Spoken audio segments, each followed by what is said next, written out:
کہ خاص قوموں کے لیے نبی آئے.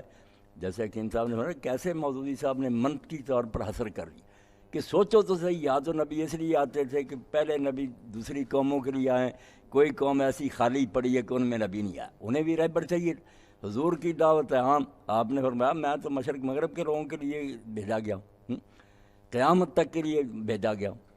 پھر کہ نامکمل چھوڑ جائے تعلیم، وہ بھی بات نہیں. مرزائی بھی مانتے ہیں کہ یوم اکملت لکم، دین تو پورا ہو گیا.